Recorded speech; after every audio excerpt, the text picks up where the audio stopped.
Good afternoon, everyone, and welcome to today's webcast, Transform Hotel Assets, Guest Experience, and Profitability Through Better Asset Management.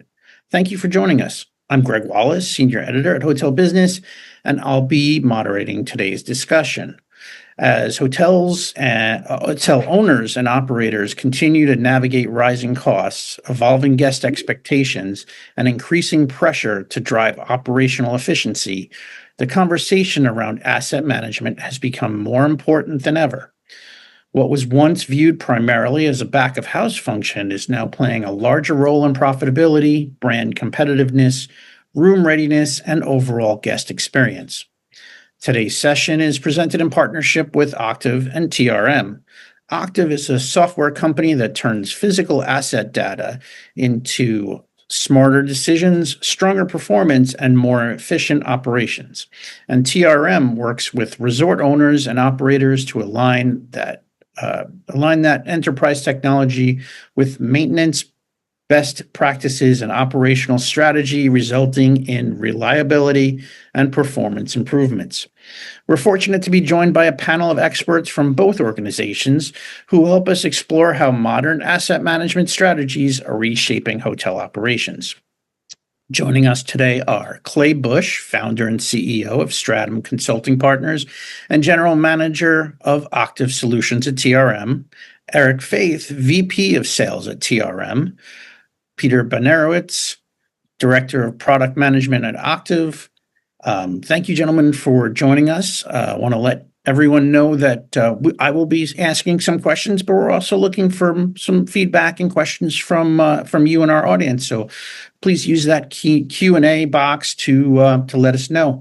So thanks again for joining us today, and let's get started. So, obviously, asset management is extremely important. But what trends are you seeing across the hospitality industry today that are shaping how owners and operators think about managing their physical assets and infrastructure? Well, I'll start off here, Greg, and thank you for having us today, by the way. I think one of the major things we're seeing is that people really are they have a greater emphasis or understanding on the tie between asset management and the guest experience. And it doesn't matter if it's a mid-tier chain or a high-end operator. We all know guests have great, accurate perception when they walk in the door on how well the property is maintained, how well the amenities are preserved and presented. And so I think that asset management, it is a direct tie to customer perception. So improved asset management has a direct effect on that perception. In addition to that, the data that gets created with these applications gives much greater ability to look not only in the rear view, which we've kind of always had, but forecasting the future asset life cycles, capital replacement cycles. So people are getting wise to the power of that data that these systems create. Yeah, Clay, I think you nailed it. And I also want to say thanks for having us today, and thanks everybody for joining. I think really that there's one big thing. 20 years ago, one big difference between today and 20 years ago in the hotel world. And that's assets and facilities are 20 years older. So every facility, every location, your equipment might be older, your key elevators or generators might be older, your portfolio might be bigger. So you might have grown and now I've got double the size of properties that we're managing, or my properties themselves have added a pool or added other areas. So now your footprint is building. You still have that weight of, hey, this was built in the 80s and had a major reno in the 2000s, and now we're about to do something else in the 2020s. That length of asset lifecycle or equipment lifecycle or facility lifecycle is a lot more complicated than it was 20 years ago, and we need technology to help us along the way. Yeah, I think, and also thanks for having us. And I am Eric, the one with the crazy jacket, but it's just what I do. So, but I think to tie into this question, I think, it's the brand perception, the guest experience tying into that. The assets that we're taking care of. I mean, it directly ties into that guest experience and guest perception, which goes right into the brand that we're managing. Gotcha. And you mentioned the 80s. It's hard for me to believe that the 80s were not 20 years ago. Right. I kind of have to correct myself all the time. So there are organizations out there that are managing dozens and even hundreds of properties. So what does effective asset management look like at both the portfolio level and the individual property or room level, even? That's a good question. I'll take that one here. I said, or when you look at this from a portfolio perspective, I think our asset management, it comes down to standardization and the visibility we have into not just the data, but into the properties that we're managing. We want, from an asset management perspective, we want to have, of course, great asset registries, structures, the right type of data in the systems that we're utilizing, consistent processes across the properties, basically, so leadership management can actually compare, the performance apples to apples instead of relying on our property managers and their judgment around that. So at the end of the day, we have to manage the risk at the portfolio level, translate that directly into that stronger and more consistent brand perception that we want to have. I think if we zoom into the property and even at the room level, it becomes much more operational, much more granular. We're tracking things like the history of a room, whether that be the age of the HVAC, the last time a PM was performed on that HVAC, what's the reoccurring issues with that particular HVAC, and do they keep showing up? I also think mobility, in a sense, becomes critical in this aspect. We need engineering to be able to receive and execute in real time, and ideally before the guest ever checks in, checks out, and leaves maybe a review on the property. Now, just to add on that, I think that if you think about it, particularly with the large operators, the breadth of asset types that they have to consider over the last 10, 15, 20 years has really grown. I mean, for example, if you're a Caribbean resort operator, you have jet skis, snorkeling boats, fantastic pools. If you're a Vegas operator, you've got the world's best water features. And so you really need to have the resources, the documentation, the technical underpinnings to maintain those assets, which are specialty assets. It's not just packaged AC units anymore. There's really high-tech technology and, maintenance-intensive assets out there. So you have to consider all of that in your portfolio. Exactly. It's not just a room and a bed. There's so much more to operating a hotel now than ever before. So what kind of value can hotel owners and operators expect when they adopt more strategic asset management? I think Sure. the big one is less surprises. I'm not going to say no surprises, because I think in the hotel business, there's hardly a day with no surprises, but there's less surprises when you have a well-conditioned asset management practice. It starts with managing the risk and criticality of your assets. Once you know your property and you know which assets are directly tied to guest experience, what When there's a failure or breakdown in asset X, I have the highest impact of guest experience Y. That's a beautiful output and beautiful value benefit of asset management. And all of that ties to revenue as well. Higher guest satisfaction, higher revenue, less breakdowns, less repairs, less emergency maintenance, less expedited parts, less third-party services to come fill the gaps. And then the third part of it, we're more efficient. We're using our resources better.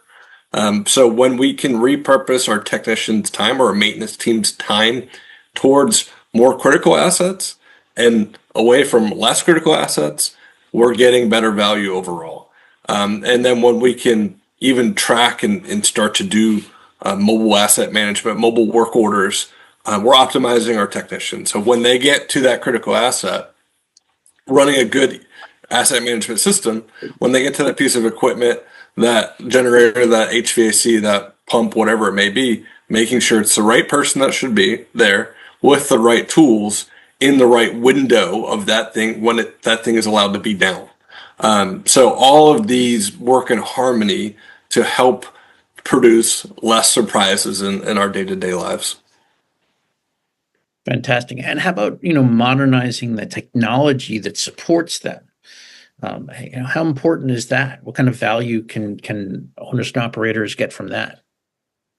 I'd like to respond to that one, and I'll go ahead. I know there's a lot of fatigue around this term these days, but AI is coming at us here, guys. And and one of the things it feeds upon is data. Data is your IP, is a big chunk of your IP. So to the degree that you can collect data about what you own, its age, its condition, its maintenance patterns, the greater you'll be able to leverage the intelligence of AI to help you manage your business. So that's going to be key, and it's coming at us very quickly now. And it's not hard, not crazy technology. It's simple things that build upon each other. So let's talk about mobility. Everybody has a phone. Smartphones are unbelievable now. Smartphones can capture video and capture pictures. They can record your voice to take notes. So when we can start enabling our guys on the field to get findings and observations of incidents or breakdowns or work orders, that data now feeds when asset management systems can interact with LLMs. And LLMs can start to surface insights or find patterns that maybe we didn't recognize. Maybe the same room keeps having, the same type of failure. Maybe the same wing keeps having a plumbing issue or electrical issue. Wow, we didn't notice that. That has driven the idea of maybe there's some weird wiring we need to go investigate. Maybe there's some weird plumbing we need to investigate. And that in turn is going to lead to less fires down the road, less overflowing toilets or less blown outlets, because now we've gone to the core issue, because we've had this data that's easy to collect and easy to analyze data ongoing in our work processes all the time. Fantastic. And I'm glad you mentioned AI. I think there's a rule now that in every interview you have to mention AI. When they do take over, I, for one, welcome them. At least know how to spell it. Yeah. Exactly. Well, it doesn't look as good as us. So AI will never do a webinar. So we're good. Exactly. Yeah. Exactly. So, what does it take for hospitality organizations to successfully implement modern asset management practices across their properties? Well, for this one, there's some recurring themes, Greg, regardless, and we work across a lot of industries aside from hospitality, but there's three or four key things. One is, organizationally, the emphasis on asset management needs to come from the top. In order to have buy-in of everyone, it has to be seen as an initiative coming from the top. That's again, across industries. The other thing is there's a heavy requirement for data. So if you've not yet implemented a system like this, you're going to face a pretty intensive phase of going out there and collecting data about what you own, its maintenance schedules, all of that stuff. That's, and it's got to be clean data. So that data feeds the system and leads to pretty much everything downstream. And then finally, at the ground level, what we call organizational change management, or OCM. It's more than just training. It's communication about, what's in it for me, what's in it for the organization. A good OCM program will ensure that the users will take to the program. They understand the benefits of it to the organization, and they'll continue to use it and adopt it. Great. And can you share some examples where these asset management strategies delivered measurable value for a hospitality organization? What did it look like from the client's perspective? We can. I want to bring up a story, and we're not really permitted to use brand names here, but we have a large resort operator we work with that has a practice of conducting customer surveys after a number of days after the visit. And in the case of this resort operator, they were able to determine that among the properties that had implemented the system, the asset management system, there was a bump in customer sat scores of about 10%, a noticeable bump. And we all know that comes from customer perception of the properties being in order, perceived to be modern, properly operating with proper amenities. So it was a very visible indicator that asset management can impact customer perception. Yep. Absolutely. I mean, it's all about the customers. They have to be happy for you to succeed. If they're not happy, then your hotel is not going to bring more people in. It's the other way around too. Of it, asset management can improve guest experience, and poor asset management can impact guest experience. I told these guys as we were practicing for the webinar, my honeymoon, I went to a resort. You get in there, we turned the bathtub on, and it didn't work. And you have all these great experiences. That was a long time ago, and it still jumps in my mind. And now the resort is moving us around, and you're getting a new room, and you get upgraded. Yeah, that's great for me, but it's bad for the resort because now you've got cost impacts. You've got a room that you've given away. Now once not usable, it's out of service for a week, 2 weeks because the tub doesn't work. So great asset management improves guest experience. Poor asset management impacts guest experience for sure. We all know that. Go ahead, Steve. Eric. You have a thought? Well, I was thinking that all this tying back to guest satisfaction, it's important, but it's also important for us to have to be proactive in making sure that satisfaction's there. So having that visibility to know when things in a room need to be refreshed or replaced. So it's that, again, brand perception is what they expect, what they experience when they get there. So all these things we're discussing today are in one way or another going to tie back to that the guest experience, guest satisfaction. Absolutely. You know that every brand has a standard they like to set.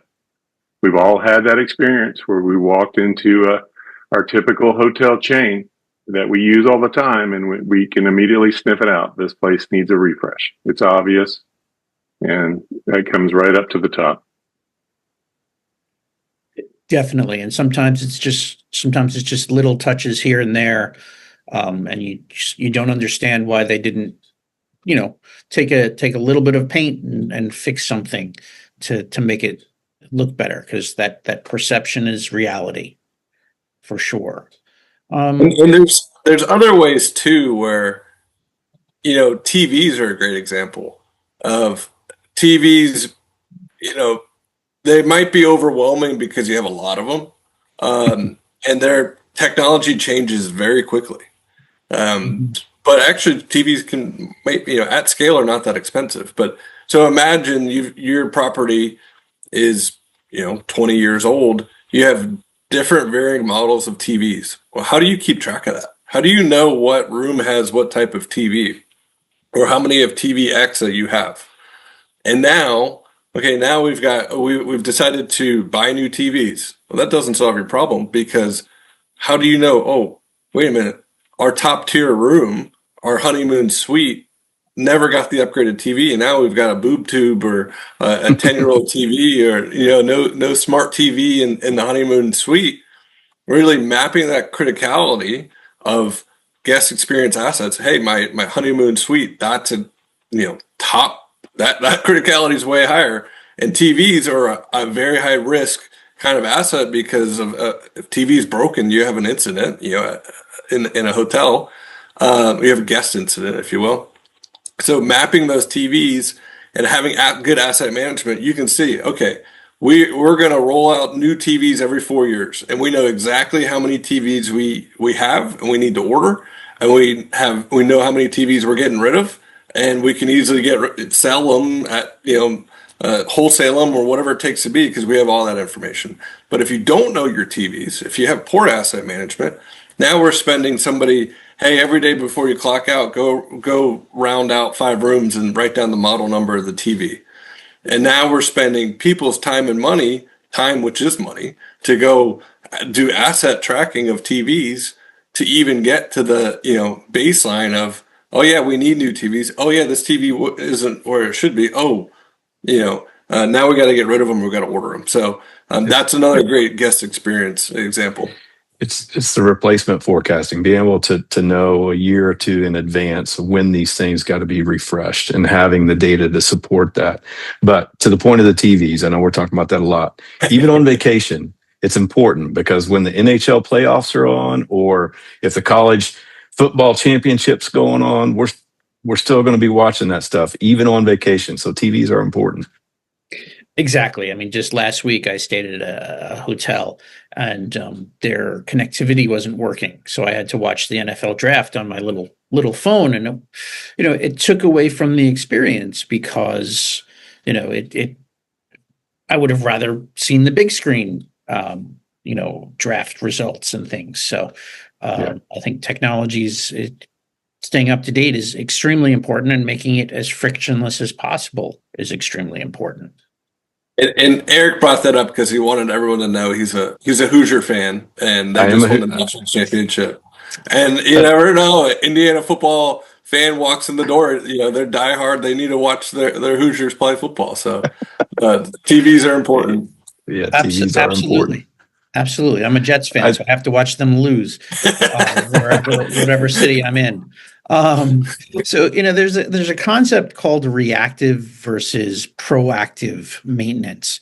For a hotel operator who hasn't thought deeply about this distinction, how would you explain the difference in business terms?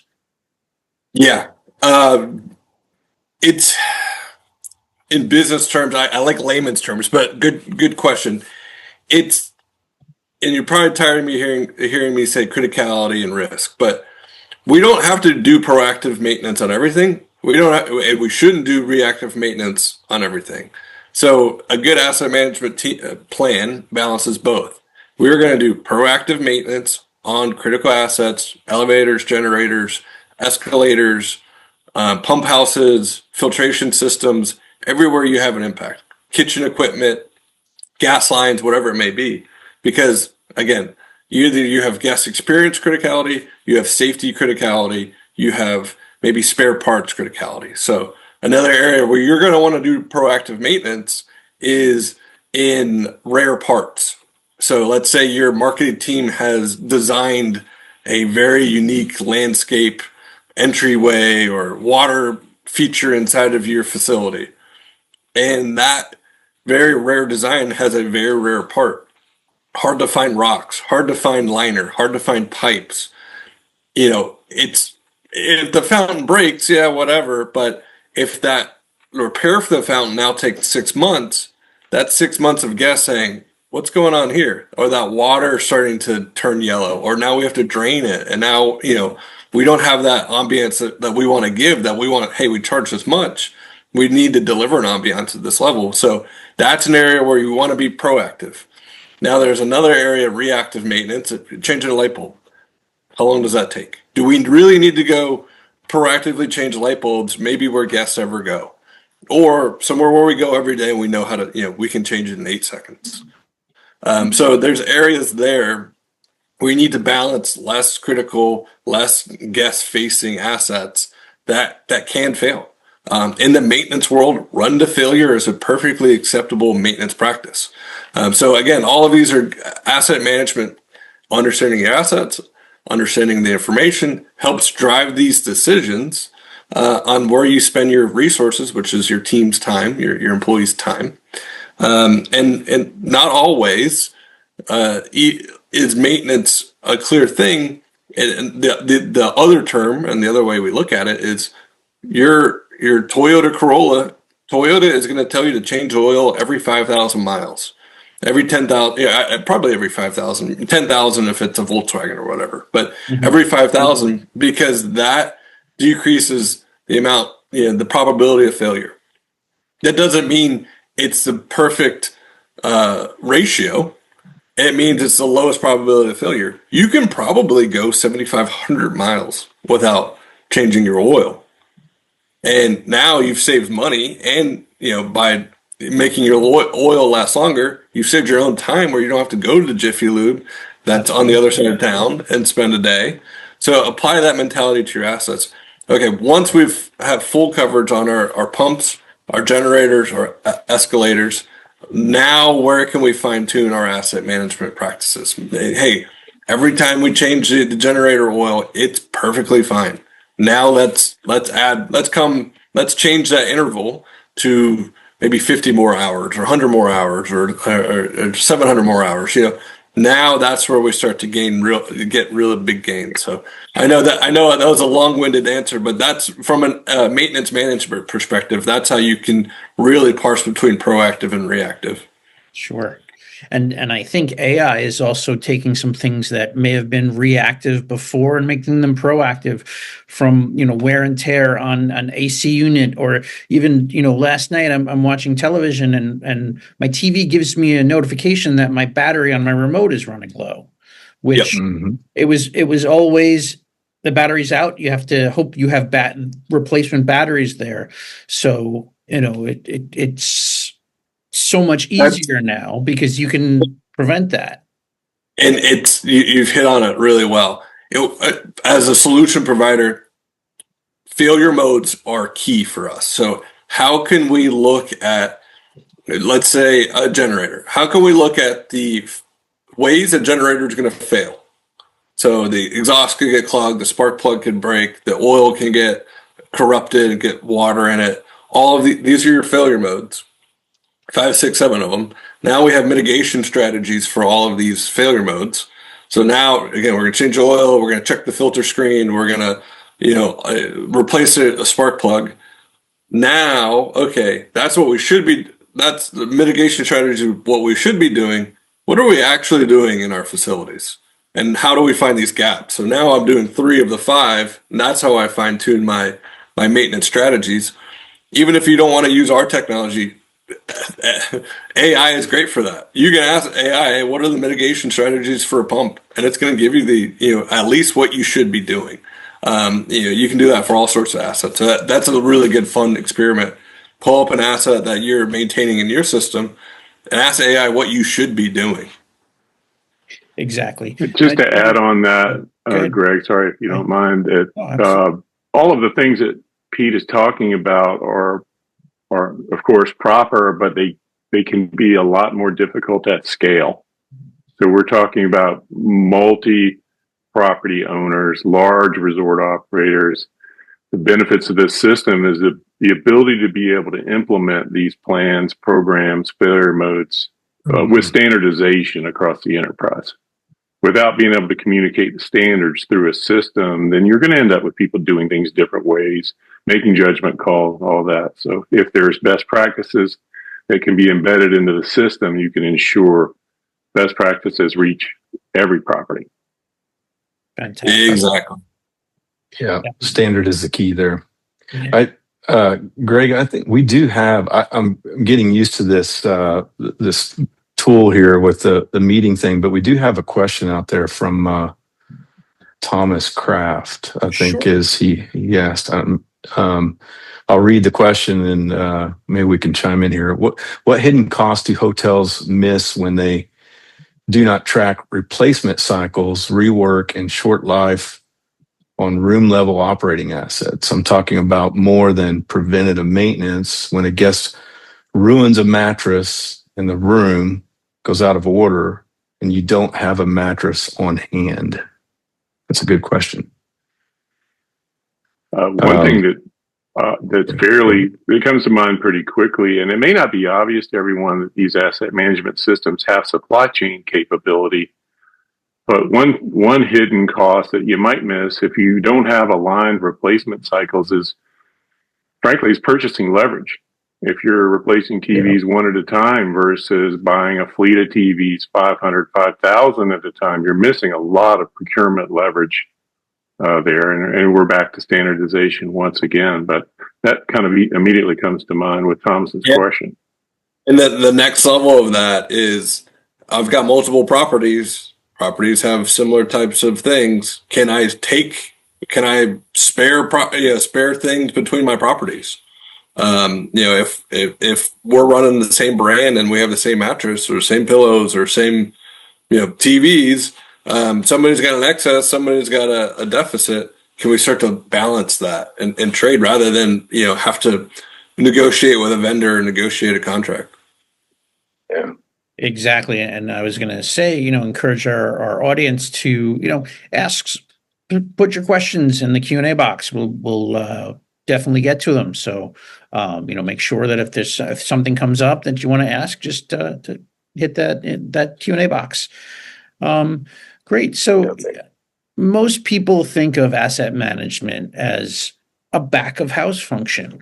Why do you think it belongs in a conversation about guest experience and brand reputation? Greg, I think this kind of goes back to our opening question a little bit. Customers' perception, the perceived world is the real world, as they say in marketing, right? Customers can sniff it out right when they walk in the door.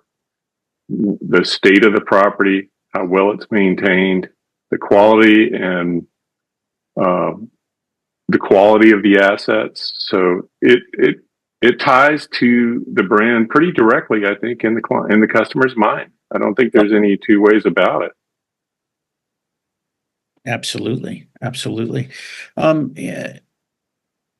How is asset management different from the guest-facing systems that hotel operators already rely on, such as property management or guest service platforms? I'll jump in here. I think that to keep things simple, I think the way to think about this is that the guest system and the asset management system they're solving two very different problems. I mean, the guest facing system, like whether it's a PMS or an HMS system, I mean, they're really designed to manage that guest experience, the guest journey. If it's at a resort, they're there. Like in what Pete said earlier, his honeymoon, they want that experience. Reservations, the check-in, service delivery, all that's they're expecting 5-star quality. On the asset management side, we're focused on the physical environment. That is kind of the hidden behind the scenes stuff that makes that experience possible. So, while the PMS or HMS systems might help deliver that great stay, our system, the asset management systems, Octave, Attune EAM, they ensure that the room, the HVAC, the lighting, and all that stuff in the room, and everything behind the scenes, the pumps, the generators, everything that supports that, it really supports that guest experience. So I think, one system is kind of managing the review. The other one is really driving the review. And it gets really powerful when those systems are integrated and they're talking to each other, feeding each other information in real time. We've got, and Clay's mentioned this, our customer in the Caribbean, they've got 20 plus resorts all over. Their HMS system, they know when a room's occupied or sold. The asset management system, the EAM system, in this case, Attune EAM, it knows when a room shouldn't be occupied because there's an issue. So having that integration is key, and we're not having to radio things back and forth or note things down on a Excel sheet or a notepad, and where mistakes can happen and do happen. So we're not trying to replace. I was going to echo Eric. What you're saying is they work better together. They do. There's not duplicative. They work in harmony. They complement each other. They're purpose built for certain personas and roles and outcomes. And it's, a lot of, say, other industries, they invest heavily in an ERP because they're going to turn a raw material into a finished good. Well, in hospitality, we're turning a guest into a satisfied guest. And so there's certain tools that you need to do to support that. Property management, asset management, guest experience, all these technologies blend perfectly for that type of outcome. I think we can also agree that responsiveness to guest requests is critical. That's not going away.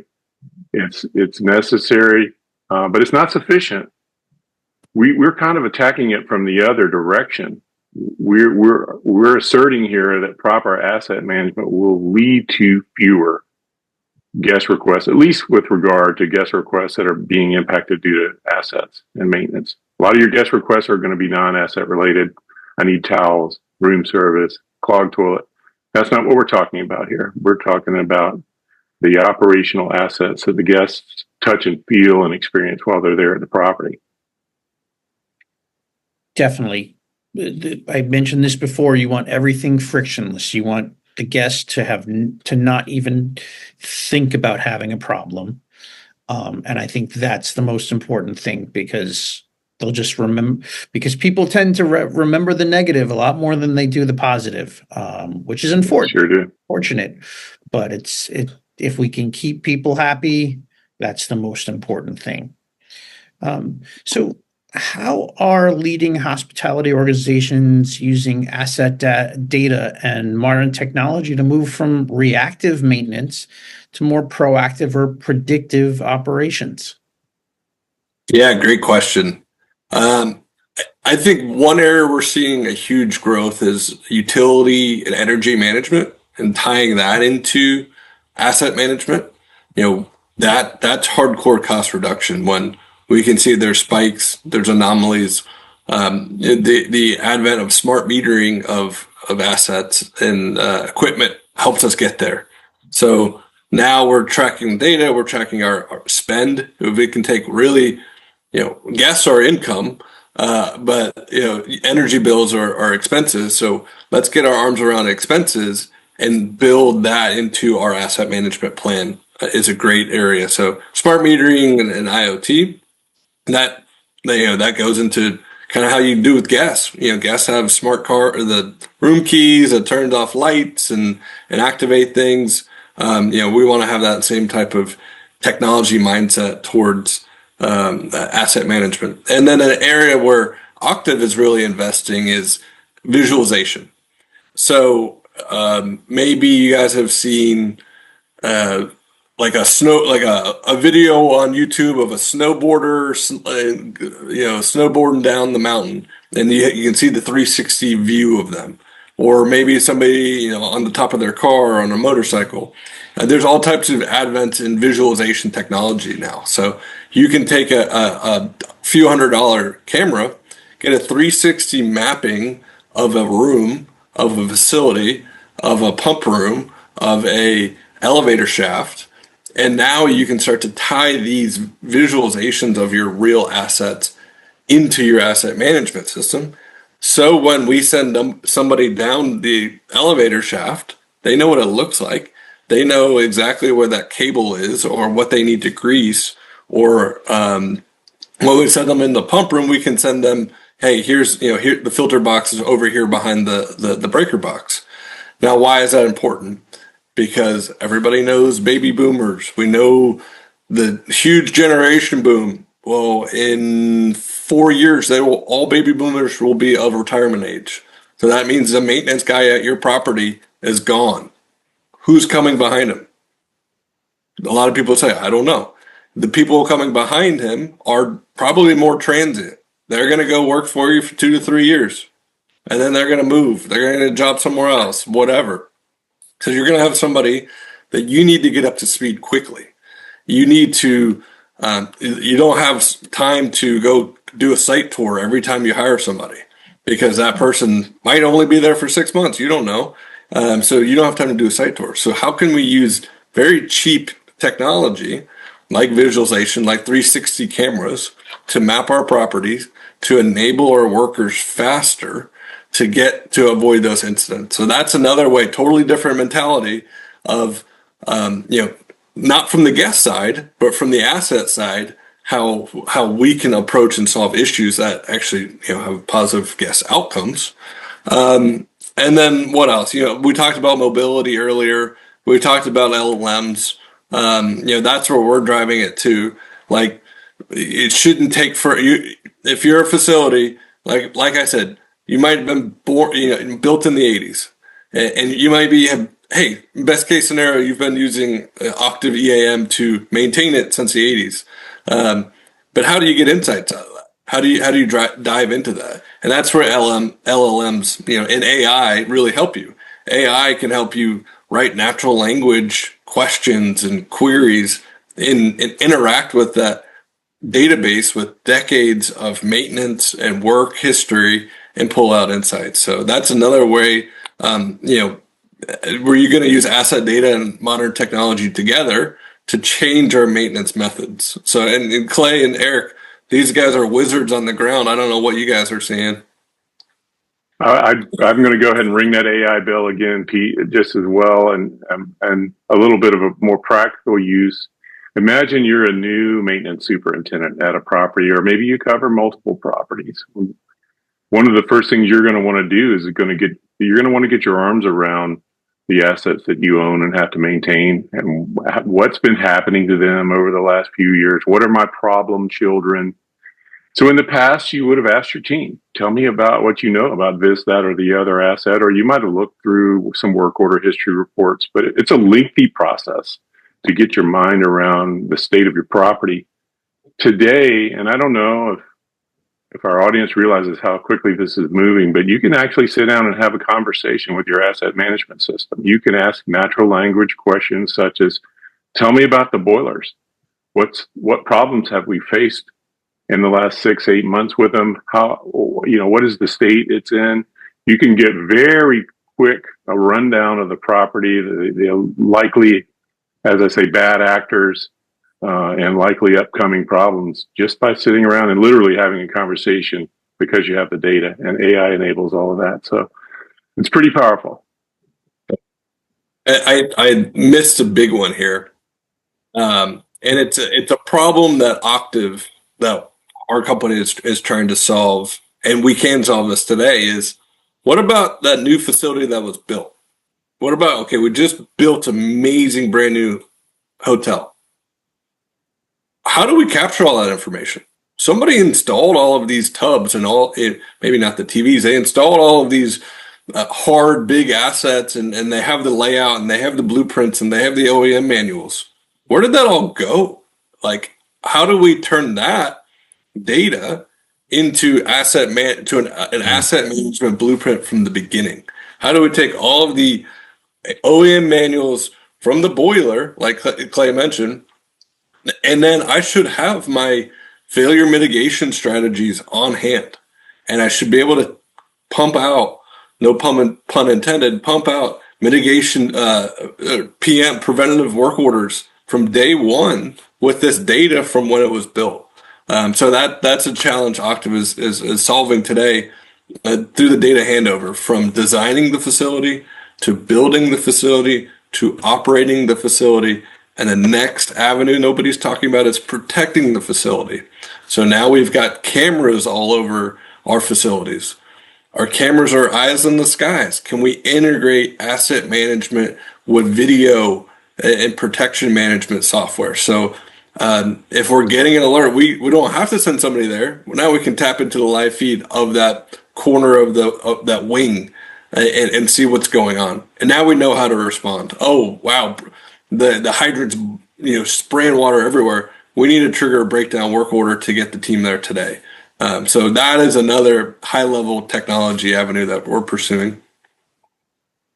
Fantastic. And, we've talked about some of, the maintenance managers and things like that, but how much does the on-property employee, how much are they involved with the importance of asset management? What can they bring to the table, and what can maybe your system help employees to understand what they need to do and what they need to let their superiors or whomever know when things are going right or wrong? I'll jump in here real quick on that, because some of that's not just a software component. I think a lot of this ties into just that journey that these folks are embarking on with their asset management program, having the right. We talk about this a lot internally, but what is our policy, strategy, and objectives of what we're trying to do? We have to instill that into our team. We have to educate them on why this is important and what it will do for them, what it will provide, not only to us as property managers and stewards of that, but they have to understand what, from a training perspective, why this is important. And of course, the tools that we're using, these software applications across the board, the PMS, HMS, EAM systems that are there, all those play a part in that. But having the fundamental education instilled in them to support this journey is important for the employees. So that's a little bit outside of the software spectrum, but I think important part of that. Definitely. For sure. And for me, as in product management, I love everybody listening to this call. My goal is the people you mentioned, the boots on the ground, the employees. We need to deliver software that they want to use, because already paper is easier. Everybody, you log off, you go scroll Facebook or Instagram or TikTok. You have consumer applications that you want. The younger generation expects their industrial or their business apps to act this way. They have short attention spans, so commercial industrial applications need to be easy to use, get in and out of it, be intuitive. So that's and you guys need your users your workers to use the technology so we can get insights to drive great asset management. So as a director of product management, those are the most important people is the end users of the technology that we deliver to get these outcomes. Great. And, want to remind everybody out there to, you can submit your questions for our panel. I know they're eager to answer. I think the only thing Eric doesn't want to answer is where he got his jacket, because, he wants to keep it to himself. It's out of Colorado. I'll say that. It's out of Colorado. Yeah. Okay. I'm going to leave it at that. It's out of Colorado. I don't want to, defame any companies or anything like that. Or Shinesty is the company name. I'll say okay. It. But I've got 5 or 6 different suits, but this was appropriate for this call, I think. So absolutely, it certainly was. So great. So how does mobility and real-time visibility help hotel teams coordinate maintenance, housekeeping, and front desk operations during the critical room turn and check-in, check-out window?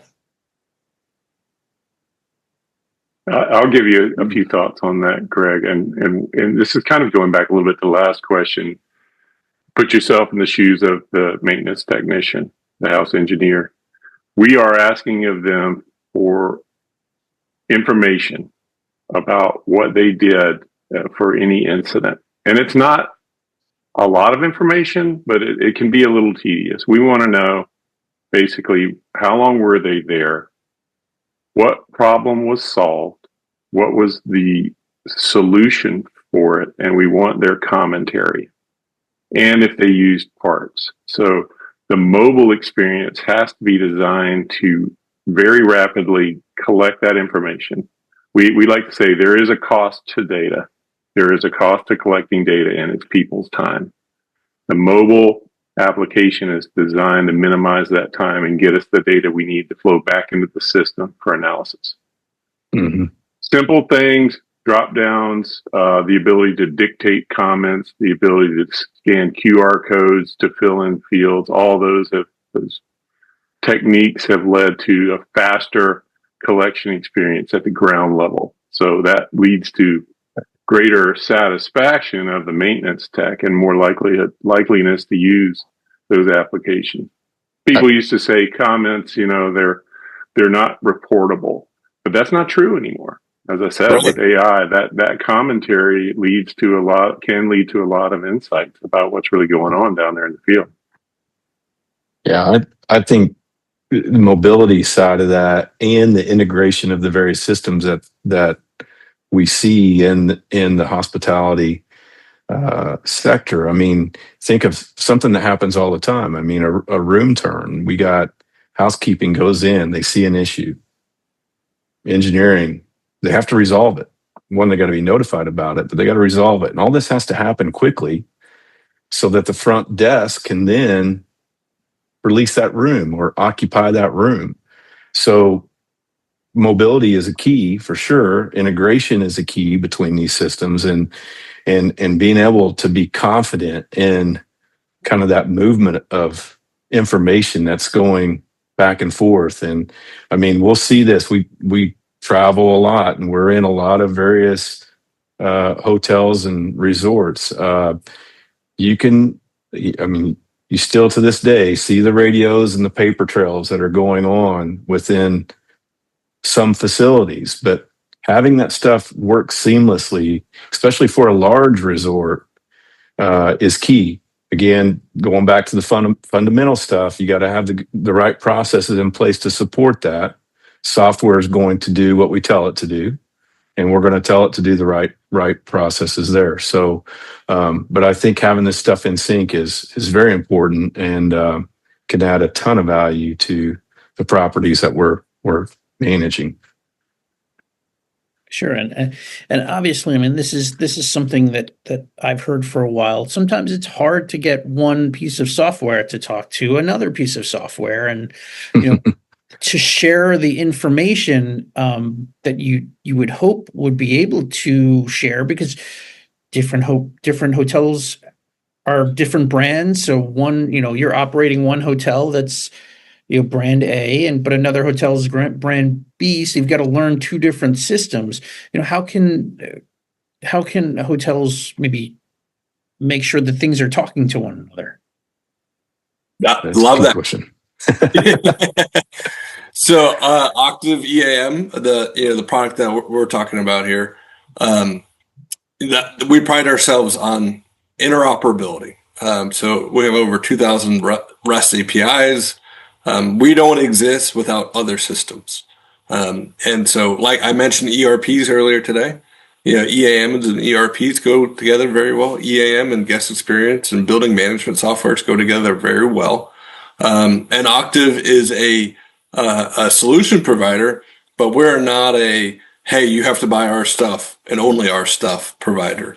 We understand we work well with other companies in the industry, across all industries.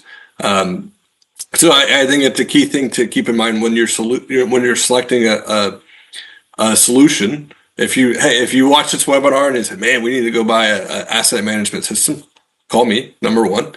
If you don't call me and you go pick something else, ask what do we do with the data? Otherwise, you end up with a siloed solution. Otherwise, you end up with all this great asset data stuck inside the walls that you can't hook AI into and actually get insights, or you have to pay a lot of money to do anything with it. So I think to your question, Greg, it's more about selecting the right solution rather than what you do with it. Sure. Obviously there are a lot of different types of hotels out there. There's, you mentioned the resorts, but then you've got extended stay, you've got select service, full service. Are the strategies the same for hotels, or does maybe running a resort differ from an extended stay, or is it pretty much the same sort of principles? I'll steal an analogy earlier from actually it was a conversation this morning. Some properties replace everything every 4 years. If you're very top dollar and your guests have a taste and expectation, and hey, we pay on Yelp the $4 sign. Like they pay top dollar. Then you need to have your facility, your operations, your assets be maybe modernized, your guest facing stuff be modernized. In that case, maybe it's okay to run to failure. If this tub is going to be replaced in 4 years, do we need to do anything to it? Now, I'm sure there's a lot of people on the call that maybe don't operate that model, and they need to extend the life cycle of their assets for a long period of time. And that changes your maintenance strategy. Then we need to be on top of it. We're not going to run it to failure, because then we've got to build budget to replace this tub that we haven't replaced in a long time. So that's just one way you can operate. I'll leave it to Clay and Eric and any other thoughts they have. Yeah, I think Pete's right. I mean, outside of the super high-end resorts, the strategies are pretty similar. You want to maximize the life of your asset through proper care, and you want to be able to project replacement cycles by knowing how long it's expected to last and what its condition is in. Yep. Yep. I think one other thing too, Pete, from the Octave perspective, that the application, the EAM application, has been around for 30 plus years. It's changed names a few times, just to be fair, but it's been around for a good bit. So it's well known in the industry. Just recently, I believe you guys switched again. So it's okay. But I think if folks are looking for the Octave Attune EAM, you'll probably see Hexagon EAM, N4 EAM, DataStream even as a name. So I think it's important to state that too. If they do try to call you, they may see other names behind that. But yeah. We've got contact on the next slide. And Eric, you hit on it. Yeah. Actually, EAM is 39 years old. Yeah. So we have a very strong legacy. The largest asset in the world, the CERN Hadron Collider in Switzerland, uses EAM, and they've been a long-standing customer. So don't think that your things are too complicated. And I'll say City of Greensboro Park uses EAM to maintain trees in their park. So we maintain the simplest of organisms and the most complicated equipment in the world. We're happy to take on and talk to you about how we can meet your hospitality needs. Yeah, when people are worried that those experiments might, create a black hole and end everything, I'm glad that your system is making sure that doesn't happen. Exactly. So exactly. we're almost out of time. So, I want to ask each of you, for maybe some takeaway thoughts for our viewers, what you want them to take away from this discussion. Do I have to pick who goes first, or does somebody want to volunteer? All right, Eric, I'm going to have you go first because of the jacket. Yeah. Okay. Well, that's fine. I think takeaway for us. We have clients in this industry, of course, with the resorts and casinos across the country and stuff too. But being able to, it's not the capturing the data is key, and having standardized data is key. But being able to visualize that data, and Pete kind of referenced that earlier, but being able to understand it easily, quickly, and act on it. So something as simple, not to go back to the whole TV thing again, but something as simple as replacing TVs, knowing the age of those things and when that refresh needs to happen is important, but also how much is this going to cost all my properties? If I have 100 plus properties, how do I budget for that to know what it's going to cost, but also from a procurement perspective, get the right price, get the best deal I can on these upgraded devices or assets that I'm putting into the rooms. So Great. And while one of you takes the next thing, I'm going to share the contact information for Awesome. our. I'll take it and Clay can close us out because he's way smarter than me. But I'll leave it with two statements. One, assets are everywhere. Walk around your property and keep that mentality. Assets are everywhere. Wow, I never noticed this. What's the history of this? How are we keeping track of that? Number two, maintenance matters. Assets are everywhere. Maintenance matters. What are you doing to support those, two mentalities? And I'll add that for somebody that's just embarking on implementing a system like this, it can be like looking up at Mount Everest. It can seem like a gigantic problem to solve. But Pete kind of hit on it earlier. You can take it in pieces, and one way to approach it is by starting with the top criticality assets, because they're generally a little bit fewer, and you generally can have greater documentation around them more easily. So if you've got to pick a place to start with your most critical assets first and work from there. Fantastic. Thank you, gentlemen, so much for joining us today. Thank you to our audience for viewing in. This will be up on our website, so you can watch it again, and have a great rest of your day. Thank you, Greg. thank you all. Thank you.